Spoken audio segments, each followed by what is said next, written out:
Hello again, folks, and welcome back to Let's Play Pillars of Eternity. I'm your Game Master Darius. Last we left off, we jumped into a hole. Liliana nearly got conked to the head several times by rocks and gravity. And then we talked to Iavara, who was my character's sister in a past life. Also, a deer wants to talk to us now. Well, doesn't that just beat all? Here I was, wondering all this time whether all these terrible things were people's fault or the gods. Turns out they might be the same thing. Wonder how things would have gone different 15 years ago if the Raid Sarens had been told their god was made in some forge or kiln someplace. Would we still have gone to war?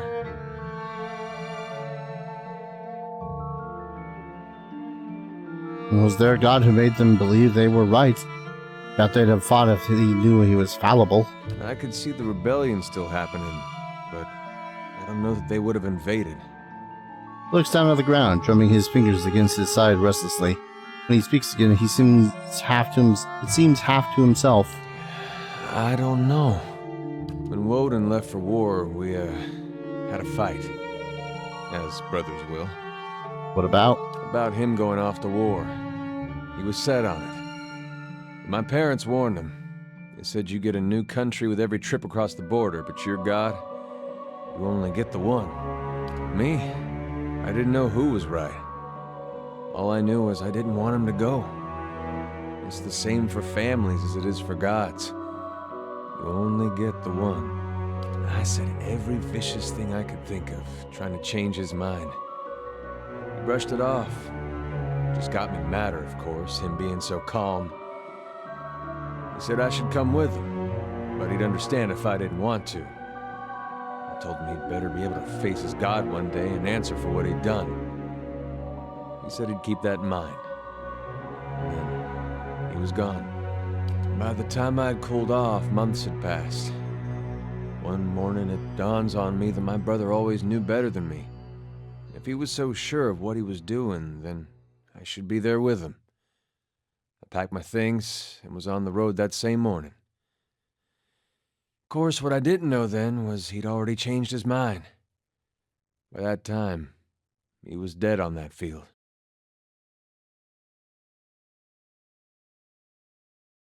Do you think he went to Waidwin because of what you said to him? Crossed my mind. You live in a place like Gilded Vale. You don't have a whole lot else to do other than think about things you don't want to think about. I hope that wasn't it. I hope he went there because it's what he thought was right. But it seems I'm not meant to know. Well, if you left with him, you'd have known why he changed his mind. If I'd have left with him, we'd both be dead, so I don't know why I bother thinking about it. I found my own way in the end, and it wasn't my brother's and it wasn't my god's. I don't know if it was right. But I couldn't abide what Waidwen was doing to his own. God or not. I don't regret it. Whether Waidwen was Eothas, well, it hardly seems to matter after what we just heard. And all these questions I've been trying to figure out. I think I just miss my brother. Let's be on our way. Still one more mess we gotta straighten out. Come on then. I still owe you one. Yeah, we only have to fight off against Boudica's most favored disciple. Anyone here in Echo? Oh. Hey I don't know there. about an echo, but I certainly hear whispers.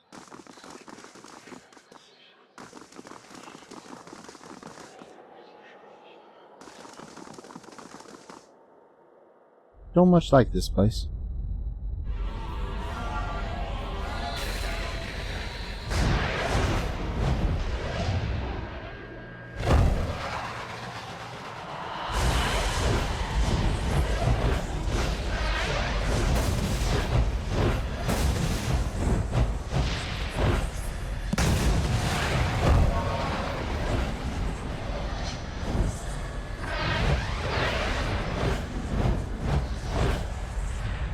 Look at the size of this place. Incredible! I knew the builders could work wonders, but this is amazing!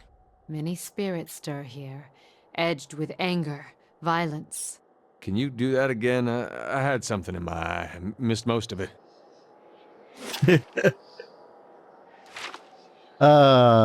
Dear, you gotta be one of the better companions in this.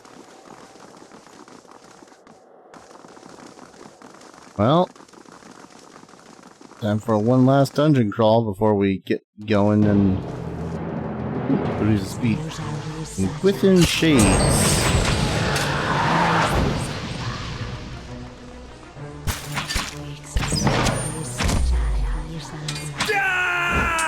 It's not working! I don't know.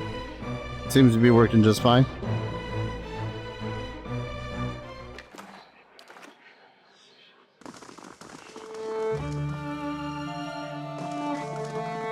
That's a dead dragon. That's a collared dead dragon.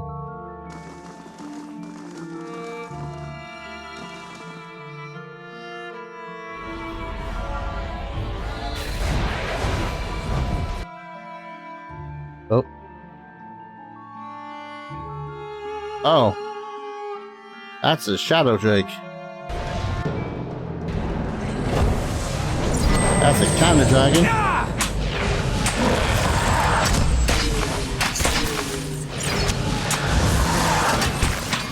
It only go.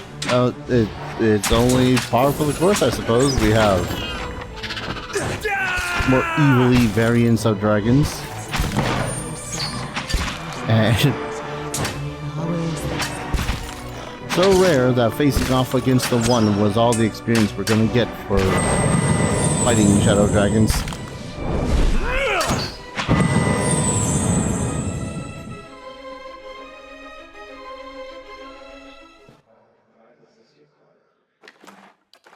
That was a trial? Sure. Yeah, he didn't believe that either. Hey look, Liliana. It's you, but as a dragon. Seriously, stop getting inflicted with blows to the head from stones.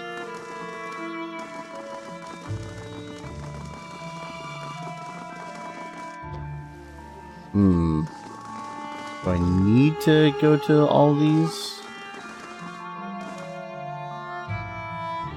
I mean, it might behoove me just so as I can actually see in the dark. Ah.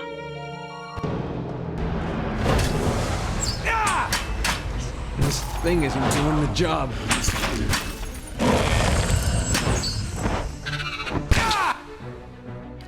That's the heckin' dragons.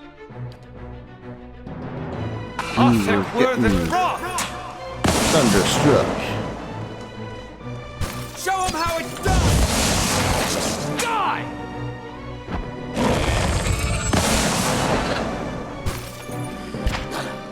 Hey, do us a favor there, grieving mother, and don't die. I really probably should have tried to kill Didn't work. Drake Need to first. try something else. I've been smart though.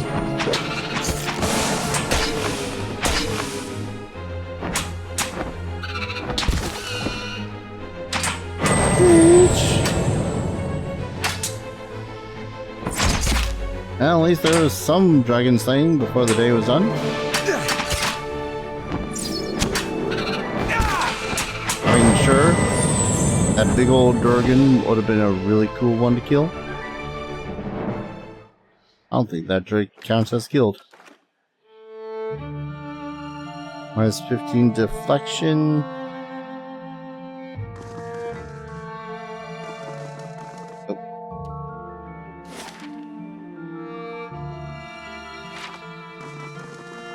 Can't tell if that's supposed to be the way we're supposed to go or not.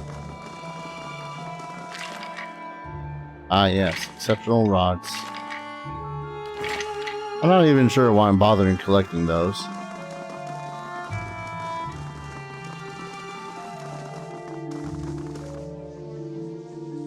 More shades.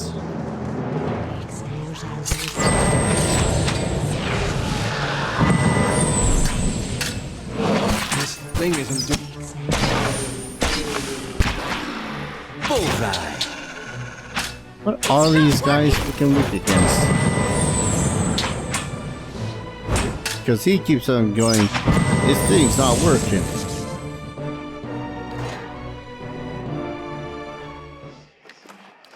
The bludgeoning tool then?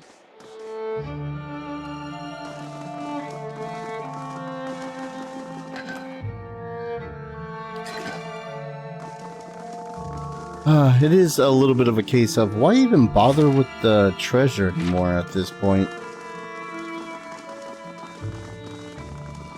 Alright, it seems like the door is the way we ought to go.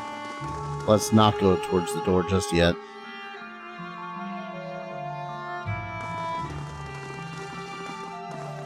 Maybe?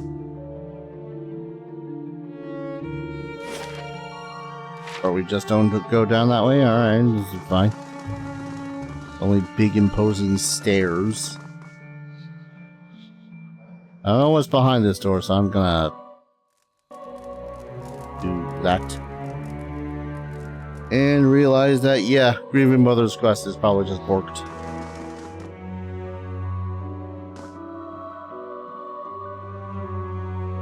Area number 2.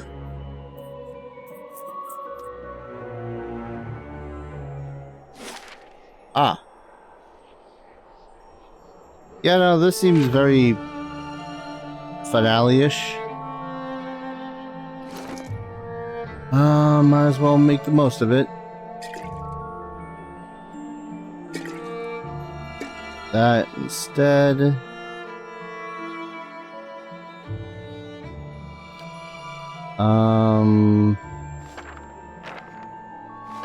God, Grieving Mother's got so many things that she could be doing too.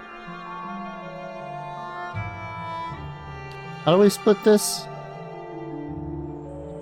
I like that. Ah yes, the animate, which I'm pretty sure is going.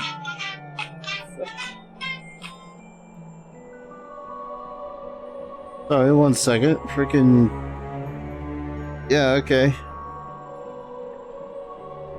My work alarm went off because I needed to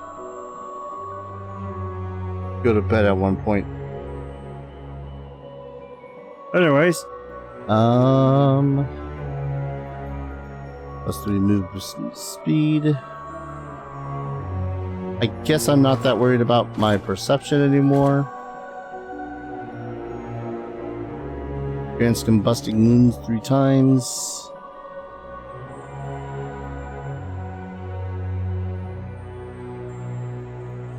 I'm not sure what else to do besides just give everyone a potion.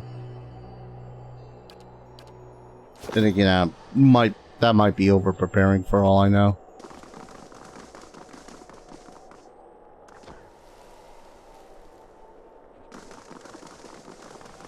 Taking the remains off these ashen people is a little funky.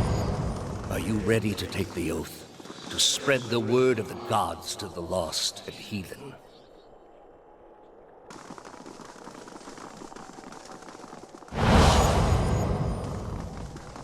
I am trusting you to remain loyal to the gods in this. If you do not, you will have greater powers than me to answer to. But you will answer to me as well. I wouldn't ask this were there any other choice.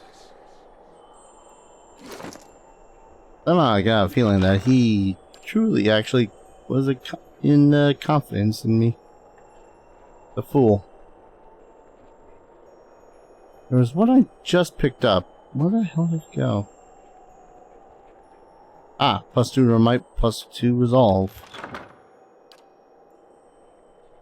What's the belt you currently have on? Slash and damage or piercing resistance?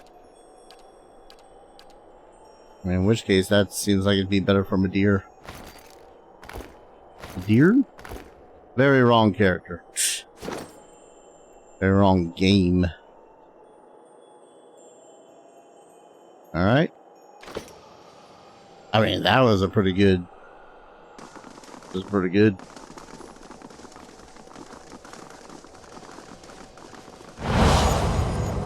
This is a missionary, same as I was, taught the wrong things, as I was.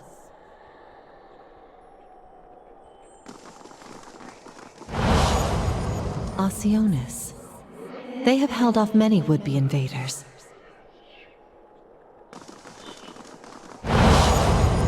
You are ready to give a confession? I am ready to hear one from you. Hey, my sister had sass.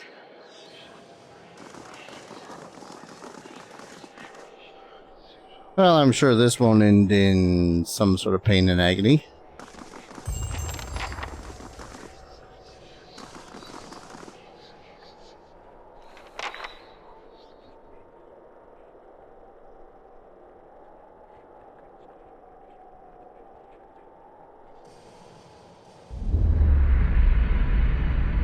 You've come to a circular room, grand and domed, its walls lined with Adra and trimmed with copper. At the far end of a great pillar of Adra pierces the floor from below like a jagged spike, its shimmering texture giving the illusion of boundless death.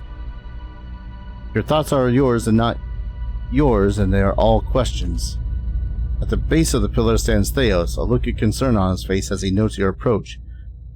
You have something you want to ask him, one question above all others, spinning madly in your mind, but you don't dare ask it yet. You need some admission from him first, some hint of the veracity of your suspicions. You are far from your post, Inquisitor. What brings you here?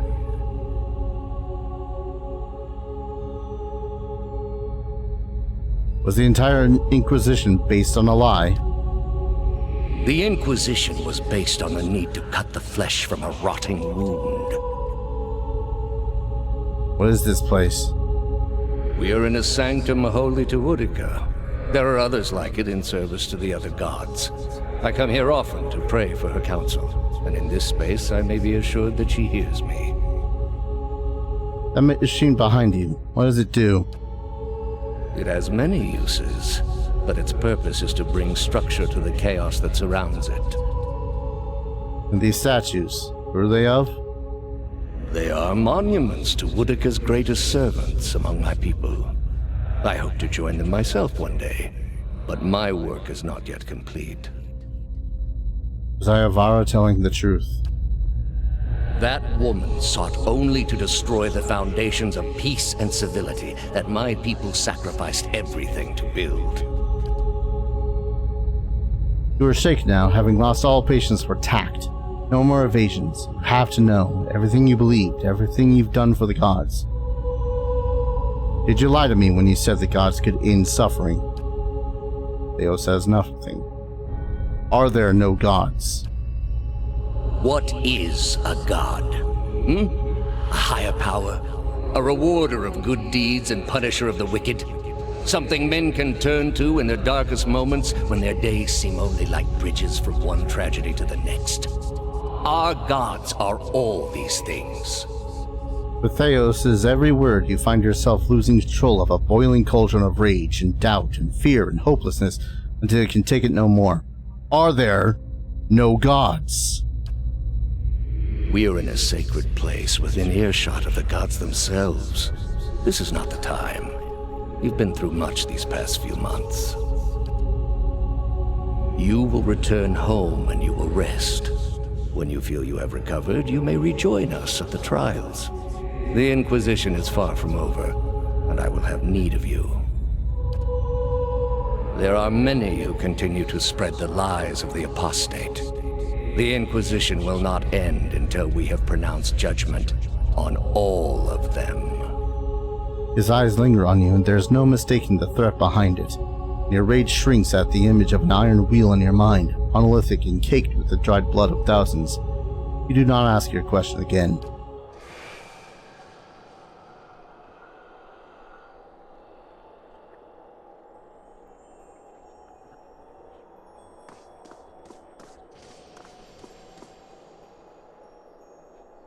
How did you find it? I didn't, Miss Lady Webb. Another in a string of acts of petty defiance. For all her knowledge, she always preferred spite over reason. It was reason that guided her hand in this. Then she should have obeyed. I ask one thing of all my followers. She was incapable. A waste of rare talent and intellect. Blind obedience is a lot to ask of someone with a mind of their own. What of your cohorts, then? They have followed you to their deaths. Is it loyalty that brings them here? Or is it, as my agents suggest, that they have no direction of their own? You worshipped Aethys, did you not? Your spies are good. What gave me away? The cape? Yet when your god needed you the most, you chose your country. We were being invaded. Not by anyone who was acting like a god. Then I should think your hometown gave you a hero's welcome when you returned. They made cake. Hard to blame people for losing faith when it's the gods who are misbehaving. The gods argue over how best to prevent Kith society from destroying itself. These disruptions would not be necessary were mortal instinct not so diseased.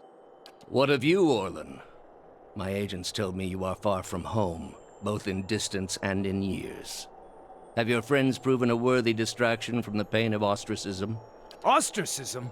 Is that the name for the groin rash your mother gave me? Don't fool yourself, old man. You know nothing about me. Enlighten me, then. Is it Gallowayne you serve, or is it Wau? I give both gods their due service, but I am servant to neither. But such difficulty on the way.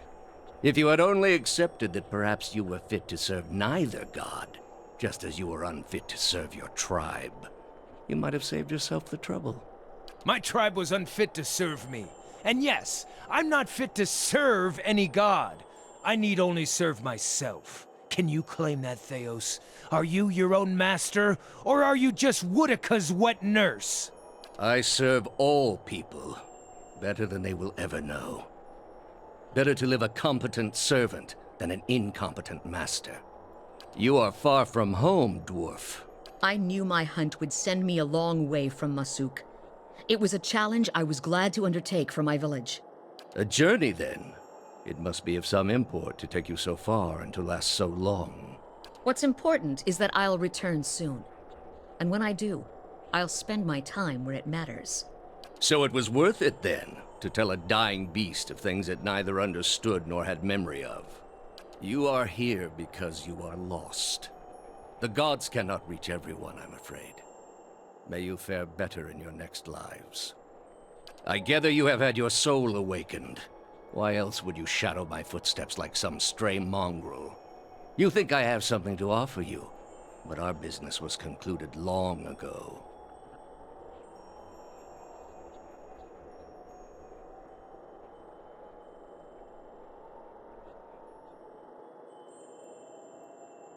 What do you know of our business? You think your abilities only flow in one direction. That isn't how it works, I'm afraid. Not for me. For all that you saw of my soul in the sanitarium, I saw as much of yours. I lived my life by the lies you told. You owe me the truth. I answered your questions once. That your soul is not fit to accept the answers is of little concern to me.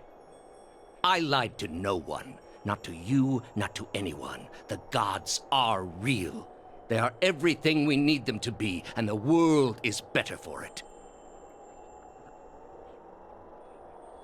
You've lied to everyone, yourself most of all. I have no illusions about the costs involved. But what your brief lifespan obscures is that it is what must be done.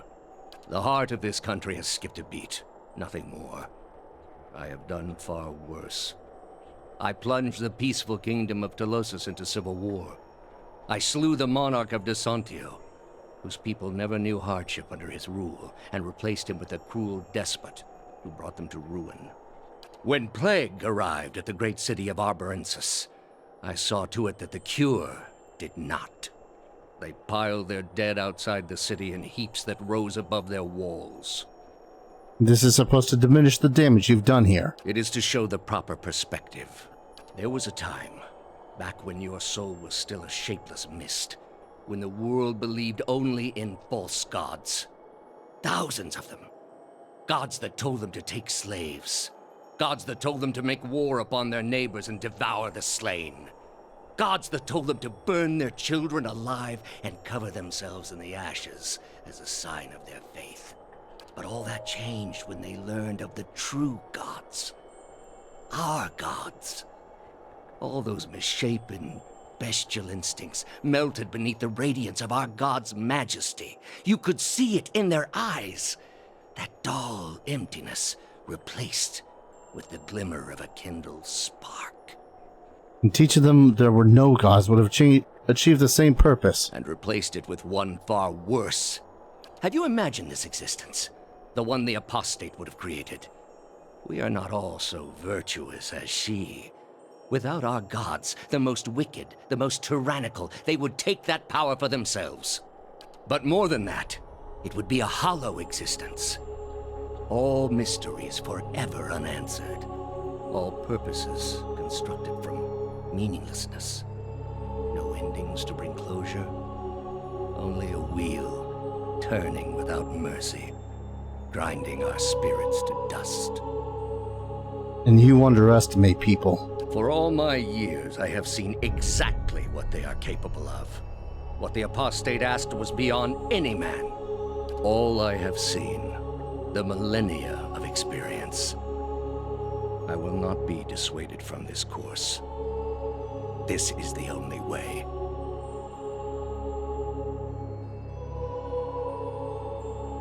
You're blind to think yours is the only way. You are controlled by your own doubts. We are all controlled by our own doubts. Better that we should be relieved of them. With your soul and thousands of others, I will see this world purged of its suffering. Hear me, Woodica. Your servant calls for aid.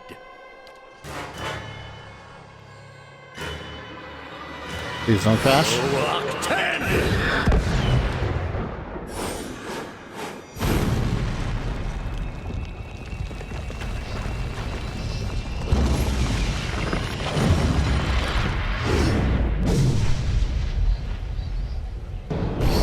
Well, they're big. Also, 1 second. Hell of a time to be all like, wait a second. There was something I had seen. I have no clue what it is anymore. Unless it's one of these. Steps to the wheel. Oh, AoE. Paralyze, huh? Resistance plus 10. Blinded. Dazed. Dominated. Hobbled. Paralyzed. Petrified. Sickened. Stuck. Stunned. Weakened. Plus 25 being charmed and confused. And plus 40 versus being prone. Cannot be dominated. Poisoned. Sickened. Unconscious. Wait, it's immune to charm, but it gets a bonus. It's fine. Is there not something that this feels like the time to call upon that whole hey deity? Draw, increase your might reserve. Oh, wait, what's this? Increase your might or gain immunity to the charmed and dominated afflictions. Oh, that would have been nice wherever I go.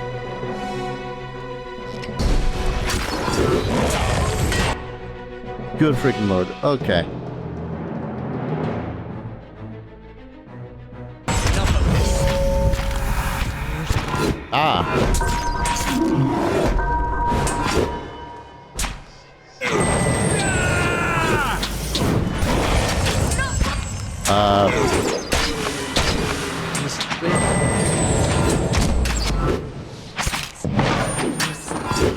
Continue killing the judge.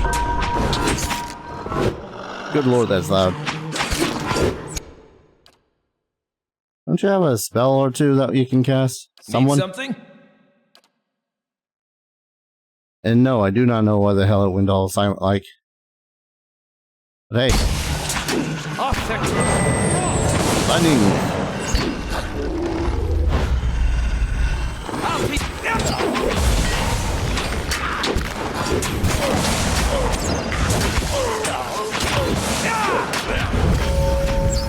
Ah, you chicken shit.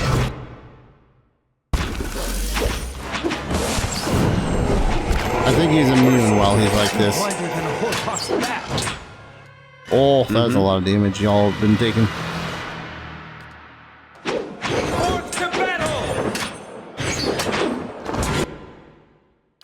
Oh, did you already use both of the... Did.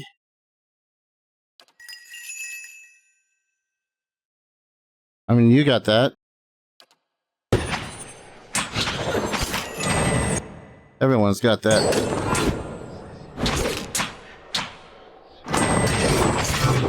I think Grieving Mother's not going to survive this next little bout. Need something? Also, why don't you go full Stelgar?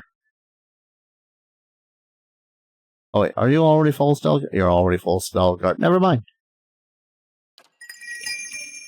Don't you have like a plethora of spells you could be casting? All allies in the area of effect.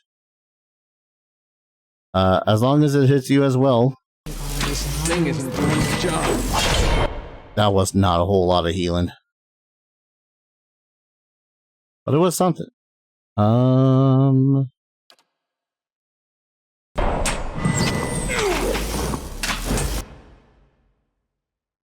more time. It's not working!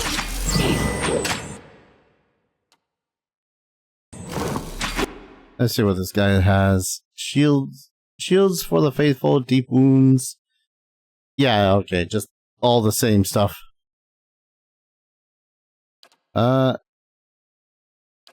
Jump back to that. You are out of trippings. Need something? You are not out of lightning bolts.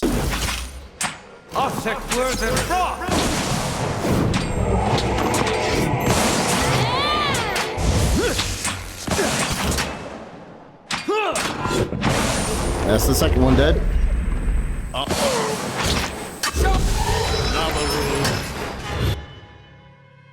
What? Pillar of Holy Fire. Oh, knocked out. Your mother. Hello? Y'all wanna attack the guy? Oh, I see what happened. There's no... You charmed some dudes.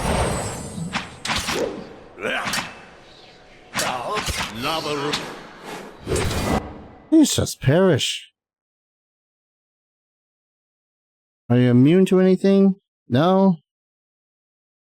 Let's try getting that on you.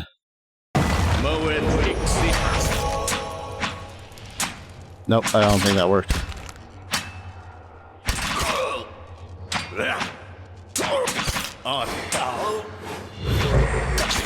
Hell of a way to end things, though.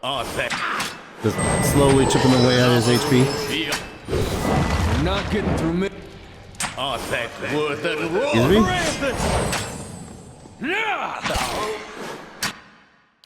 God, I would love for you to remember to use your sworn enemy stuff.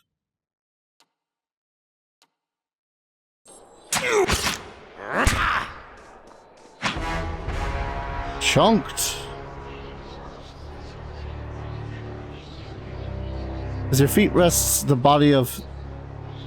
At your feet rests the body of Thaos, hollow, the dense wrinkles shaped by the silent shouldering of an eternal burden now smoothed across his color-drained face. His soul remains still for the moment, defenseless, his energy expended in defeat. It lies sprawled across his body like a death shroud. I hope this is the end, but what's to stop him from being born again with the same ill intent? And before you suggest the option, no, I'm not eating his soul. I'll put almost anything in my mouth, but not that. After journeying for lifetimes, I can't imagine his failure, knowing it was all for nothing. Thousands of souls he has tortured. Would that he could live those sufferings 1,000 times himself. At some point, you have to look at the things your God is telling you to do. And ask yourself if it's worth it.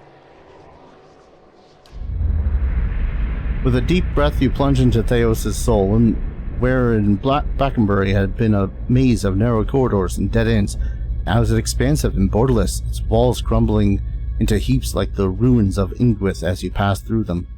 You travel for what seems like ages, rushing to a known destination, a memory you glimpsed once before. At last you see it, no more than a pinprick of light at the end of a long tunnel, expanding toward slowly at first, then quickly as you near. You come out in a room you are standing in now, but is new and pristine and filled with people, thousands of them, all turned towards the great Adra pillar and the machine that encases it. Thaos stands at the machine, and you are one with him now. You look out at the crowd, at faces of shriveled old men and cherub-cheeked little girls, and mothers bouncing infants to quiet them, and fathers clasping their child's restless hands and watching you with somber acceptance. A woman with tears in her eyes gives you a small nod. You turn back toward the machine, your breaths constricted beneath the weight of unwanted knowledge, preparing yourself to set out alone on a journey without end. You close your eyes and open them again to find the machine still in front of you, beckoning. You take your place in front of it and place your hands upon a large mechanical disc at the base of the great crystal column and speak a single word. Giant rings creak to life, building with speed, setting rays of carved draconic mouths aglow and sending tremors through the platform beneath you. The entire room shakes now with the force of the accelerating machine, all sound drowned out by its deep, deafening thrum. Brilliant tendrils of light arc outward from the pillar in all directions, and you look over your shoulder, see them engulfing the crowd, burning them brightly like hot iron. One by one, the tendrils disappear, leaving ashen effigies where people once stood, many of them disintegrating into gray heaps under the stress of the tremors. You look above to the Adra pillar, and a flowing spherical mass has begun to coalesce atop the column where the arcs converge. It grows and pulses, translucent and bulbous like some immense chrysalis, suspended in slow animation as though it were spun from the arcs of light. When the last arc disappears, the spectral mass hangs for a moment, no longer rotating, so bright you must shield your eyes from with an outstretched hand, and it seems to you as though it is looking at you. You bow your head in acknowledgement and look back up to see it melt into the pillar like a warm candle wax. The pillar flares with a flash of light, bright as the sun itself, then fades to darkness. The machine slows down to an abrupt halt, and when the last echo of its grinding cogs has passed, the chamber is still, and you are alone. From all sides, reality begins to bleed through the memory, and you find yourself in your own skin once more. Look down at Thaos' lifeless body. You sense a listlessness to Thaos' soul, an overwhelming fatigue that hinders its immediate escape and makes it vulnerable to manipulation. You feel as though your victory has given you some kind of hold over it. You're able to do with it as you please.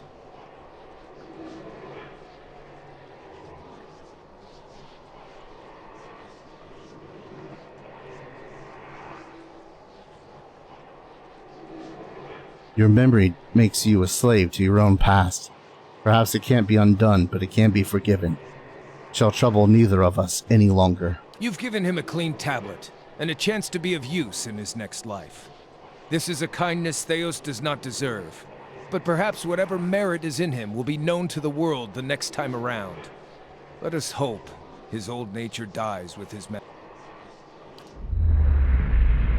You return to the landscape of Thaos' memory, to the vast terrain of deceptions and crippling despair, and you can feel your agency in this world now, an ability to reshape to the whims of your dominant will.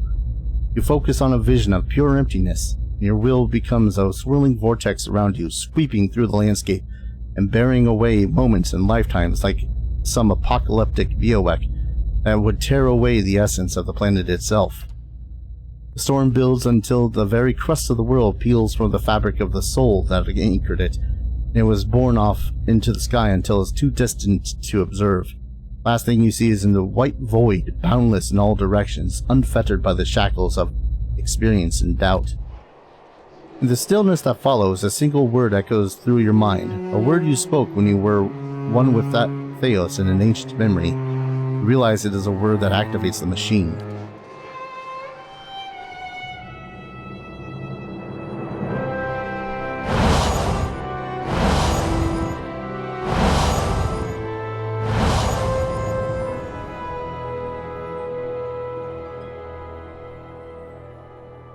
Well, oh god, everyone's got stuff to say. Victory looks good on you. There was a blur about your soul that lingers no more. Seems putting Thaos to rest has given you some measure of inner peace.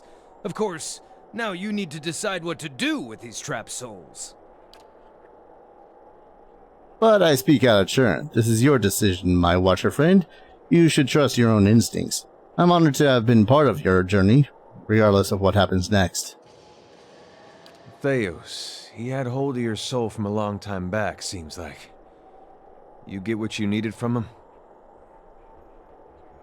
I got justice. Not many can say that these days. Not with the gods using the world to settle their problems. You'll be feeling better soon then. Good. That's real good.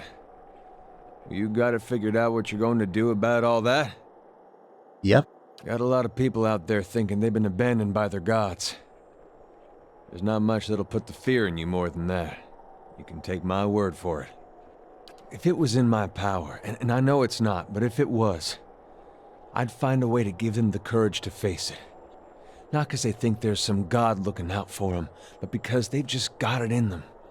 After what you've been through, though, I'm sure you got your own ideas. Better make it good. Dear, you're like the brother I never knew I had. Thaos may be gone, but his crimes, the wounds he has inflicted, remain. Yet before you lies an opportunity to heal, to restore. Only through the healing of families, repairing the bonds between parent and child, reforging the shattered links between generations, can the Deerwood be knit whole once more. You're right.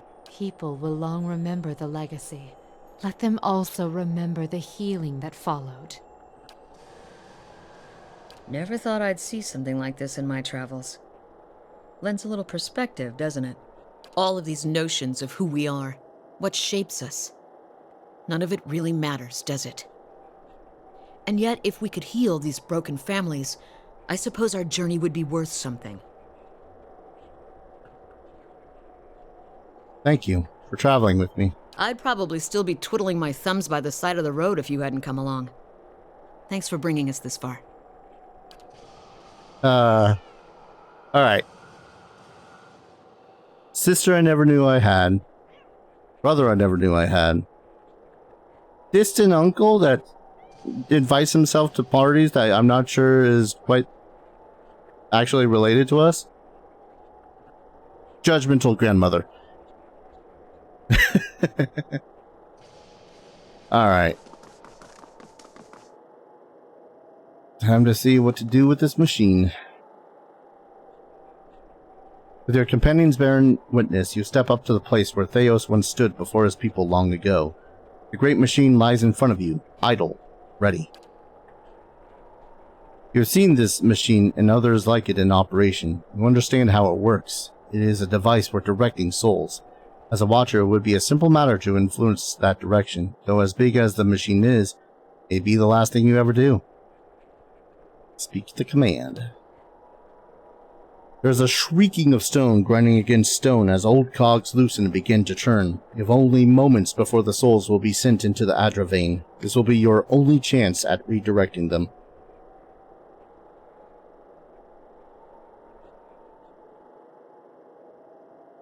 Return the souls to the bodies they were intended for.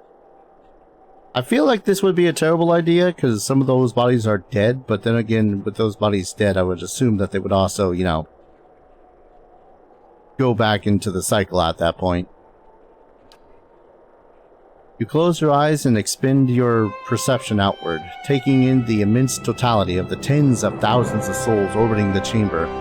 Your grasp on the souls is tenuous. You find yourself fighting to keep them all within your influence, and you can feel them slipping away from you as the machine gains speed. A brief moment comes when it feels as though you hold all of them at once. Their force is so great it feels as though they will tear you apart. In that moment, you dedicate your entire being to bending their orbits, channeling their flow in a new direction. At your command, the ancient device became your instrument, spinning to life with deafening resonance and gathering up the swirling essence like thread on a great spindle. There, in the pale, pulsing glow of the machine that set you on this path long ago, you summoned all your strength, focusing on your objective and blocking out all else. With a single concussive blast that rocked the chamber and sent you tumbling to the ground, you freed the souls from their stasis. Exhausted, your consciousness slipping away, your last sight was of the machine, dark and dormant. Then your eyes closed, and sleep welcomed you at long last. After coming to and searching for some time, you discovered the route Thaos used to enter Sun and Shadow, and embarked on a long and arduous ascent back to the surface. You emerged in Ter Evron after days of tunneling through the rubble Thaos had left behind, and when you stepped into the daylight, you were faced with a different Deerwood than the one you had left. At your direction, the souls diverted by Thaos were guided back to the vessels originally meant for them. For the first time, parents of hollow-born children woke to the cries of their infants and looked into their eyes to see them staring back. People fell to their knees where they stood, thanking Helia or Mogren, or even Aethys for their forgiveness of whatever guilt they felt they bore. But for all the relief that had come to some parents, others only found new grief. For many thousands of Hollowborn had died during Wideone's legacy, many by their parents' own hands. For those children, there would be no homecoming. Yet the last Hollow birth was in the past now, and those parents willing to risk trying for a new child were frequently rewarded, often with twins. Many felt they saw Helia's hand in it, and the year would be remembered as the year of Helia's splendor. Though you had killed Lord Radric in his throne room, so strong was his drive to rid his land of Eothasians that he returned to life as a death guard, a deathless crusader for his brutal cause. With the remains of his humanity stripped away, Radric came to see all the people of Gilded Vale as worshippers of Aethys, and one day he led his forces into the village personally to see them all purged from his lands. Gilded Vale was left a hollow shell, its buildings ruined, and its people slaughtered.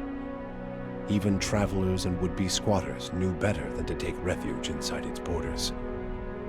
Lord Radric returned to Radric's Hold, where he remained, keeping eternal watch over his barren domain.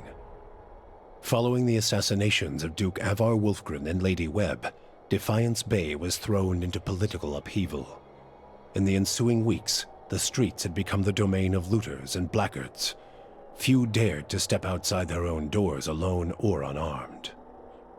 But once the dozens had regrouped in the wake of the riots, they quickly put an end to the criminal activity, patrolling the streets in droves and administering their brand of law on any perceived offenders. They also took the opportunity to depose the weakened Knights of the Crucible from their position of authority, branding them traitors to the people for their actions during the riots. Whatever knights weren't stoned to death in front of their keep were forced into exile. The external contingent of knights stationed at Fleetbreaker Castle would remain there, their high justice plotting the city's recapture.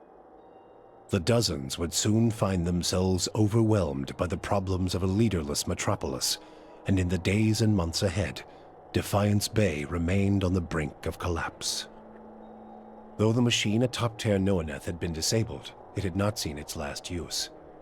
Heritage Hill was rebuilt, and no sooner had the first families moved in to resettle the district than members of the Leaden Key, acting under standing orders from their Grand Master, climbed the tower and reactivated the machine.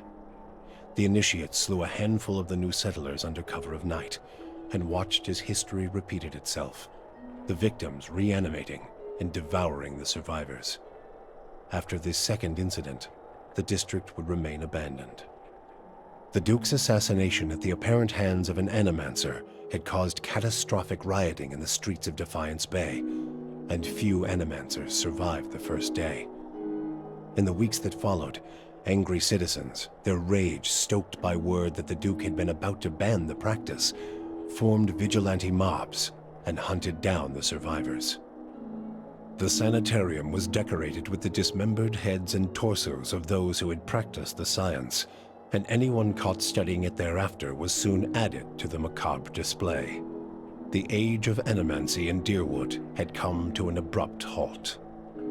The fortress of Cadnua emerged as a bastion of security in the midst of an untamed land, becoming the envy of every thane and earl in Deerwood. Legend grew over time of its impregnability, and stories of formidable invaders easily scattered by the keep's defenses became popular around the hearths of Deerwoodinians. Likewise, it also became a beacon to travelers, merchants, and visiting dignitaries alike. Reputed as the finest fortress in all Deerwood, people would journey from near and distant lands alike to experience its fabled hospitality and grandeur. Adair chose not to return home to Gilded Vale. Still most comfortable far from cities, he settled in Deerford, which, like many towns in the Deerwood, was beginning the slow process of rebuilding. Believing now that it was the obligation of Kith to be the leaders their gods had not, Adair was soon named mayor of the town, and under his guidance, Deerford soon began to prosper. He expelled the last of the Scanites from the area and drew new settlers with the offer of land, a trick he had learned from someone he otherwise preferred to forget. With each passing day, Deerford would come to more closely resemble the Gilded Vale of Adair's childhood, the one worthy of its name. When the dust settled in sun and shadow, Aloth looked upon the remains of Thaos Ix Arcanon, his former master. He saw where the Grandmaster had gone wrong, and he knew what he would do better. The secret of the gods would be preserved, and with it, the sanity and well-being of all Kith. He donned the remains of Thaos' ceremonial garb and prepared himself for the long and lonely task ahead. God damn it, Aloth. With the Watcher's goals accomplished and his own vows fulfilled, Kanarua sailed back toward Rawatai, thinking on the lessons his travels had provided him. By the time he landed at Tekoa, he understood what his path must be. Standing before the Lore College, Kanarua explained that the tablet he sought had been destroyed, and so a true interpretation of the Tonvi Oratoa could no longer exist.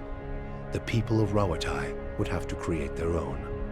He described the many strange things he had seen in his travels, and announced his intent to pursue the accumulation of knowledge abroad, seeking answers to new questions. True to his word, Kana soon set sail on yet another expedition, and in Tekoa, his passionate accounts inspired many to follow in his footsteps. With Thaos defeated and the souls released from sun and shadow, healthy children were born once again in the Deerwood. The grieving mother sought a place where she might do penance for the birthing bell. She returned to Deerford, where, to the astonishment of the villagers, she delivered the first healthy child in over a decade. She remained there, and with each new birth, she saw a measure of hope restored to the Deerwood, and a measure of grace for her own troubled past. After 5 years of searching for Persak, Sagani's 4-month journey home felt longer still. The Deerwood, Air Glonfoth, the Valian Republics became places on a map, endless expanses of green between her and Nasitok. Her homecoming was celebrated by all of Masuk, yet it was the reunion with Kalu and their children that truly brought her joy. She relinquished her role in the long hunts, and ever after, she and Itumak spent their days working in the village and their nights at her hearth. She watched her own children and their children grow and thrive. When she finally passed, she lay surrounded by the affection and tears of 5 generations. For you, the death of Thaos brought an end to your waking visions and a silence to the whispers of the past. In their absence, you were able to sleep.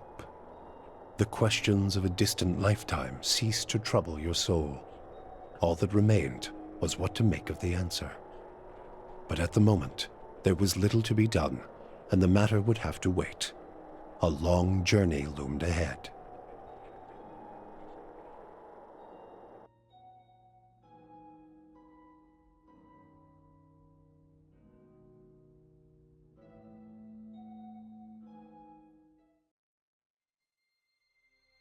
And that was Pillars of Eternity. Oh, well, at least the base game of it. I'm still not sure whether or not I'm going to do the White March expansions. But in general, it was okay. A lot of branching paths that didn't seem like they were easily accessible. Was there a way to stop the assassination of the Duke and Lady Webb? Was there a way to stop the letting Key from just... Oh, I suppose I could have just full-on destroyed it, but that would have also destroyed the souls within, which is not something that Thaos would have been all that happy about doing in the first place. A whole lot of branching paths, and most of it does seem to just turn into, hey, here's a different card at the end. And for the most part, all I could really do is set upon endings for them that seemed like they'd be appropriate for how Talos would have acted. I'm pretty sure that if it was like one of my evil characters that had set it off, or someone that's just a smidgen more less caring about peoples and whatnot, I'm gonna set that to 4 times speed, then I would have gotten different title cards. On the whole, the game part of the game was eh. At no real point did I feel like I was making any sort of actual character growth mechanically. Sure, there were times when, oh, hey, this creature you need to be stronger in order to face off against this enemy, and some of the times it was just a hard-ass wall that you're slamming against in order to make that progress. But at the same time, yeah, sometimes it just kind of felt like you were just casually moving through the things. And sure, yes, part of that might just be because was playing on easy mode, but also because there's most of the new abilities. This is my problem. This is my problem with games that have just active battle that goes on its own. In that I feel like I have no true direct control, and what direct control I do have is very minute and not that impactful.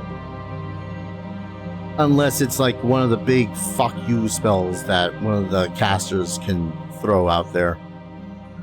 And in general, it was alright gameplay wise. Character growth wise, I felt like there was very little of it that I could feel some sort of actual control to. When it came to the story, that was pretty much where I had theoretically the most control. Because again, I had no clue whether or not I had any sort of manipulation to the main plot of, the Duke being assassinated, Lady Webb being assassinated. All I feel like I had an option to do was choose which one of the 3 of the emissaries, whatever you want to call them, took over after a fact. So yeah, alright, the dozens took over. The dozens ain't holding shit afterwards. I'm not sure the knights would do or fare much better, and I can only assume that the demo something or other dudes, the ones I vehemently opposed because they were basically just a crime syndicate, wouldn't have been much better. As for the companion endings, I'm satisfied with the ones that I had gotten, but again, I don't think that the companion quests in this felt great, if that makes any sense. Okay, that's the backers. There we go. Yeah, most of what we had gotten from their completions is just, hey, this is the title card you're going to get at the end. As opposed to, like, here's a magic item. Here's something that can be a little bit more important, considering what you did to promise for this character. I think that's kind of just one of my biggest problems with a lot of how games deal with it. For very vague relationship to it.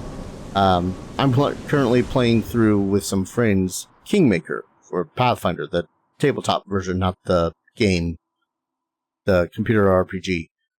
And one of the first things that we had done is pretty much just made friends with the NPC companions. Not something that you can necessarily do on a whim in the computer RPG. Thing is, though, in that, even just becoming their companions, they give you something. They give you a physical thing of value. Like, Amiri had given me a +1 dagger. Sure, I was not going to use a +1 dagger, but my rogue buddy could use the +1 dagger. And so, I gave him the +1 dagger. It's like, hey. Oh god, that's right. 79,000 backers. Oh, and I could go in reverse. No, thank you. But yeah, that was Pillars of Eternity. It was a fun time. I think I was just kind of really hammered down with the mechanics and everything.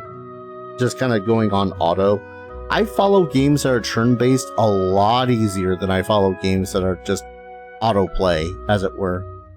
And for that reason, it's a lot harder for me to get into games like Pillars of Eternity, Baldur's Gate, and what have you. It's one of the other reasons why I've not gone and played Icewind Dale, for example. But that's Pillars of Eternity. Story-wise, pretty much the story is the whole reason why I stayed within the game for the most part. I think it was after I had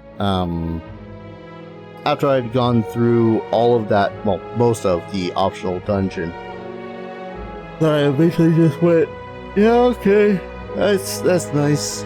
And I wanted to see some of the other stories being told by the game through its optional content. But eventually, it really did just become a slog to go through a good chunk of these adventures to figure out what their stories were. And again, the gameplay is fine enough, but I just gotten rather sick of it a while ago.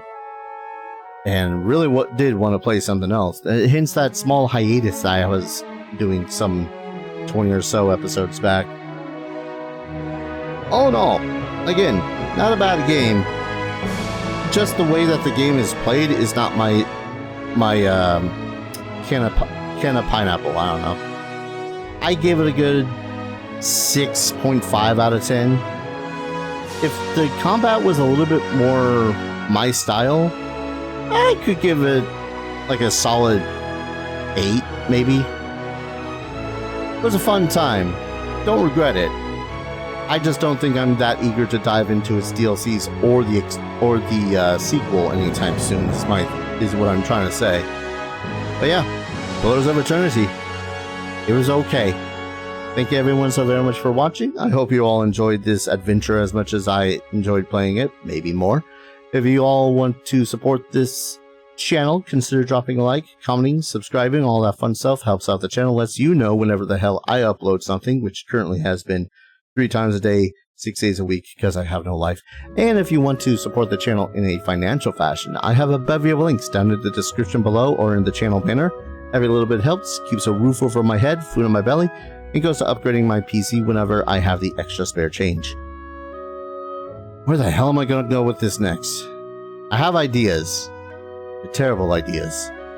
Thank you everyone so very much for watching, and I hope to see you all in the next adventure. Take care. Cheers.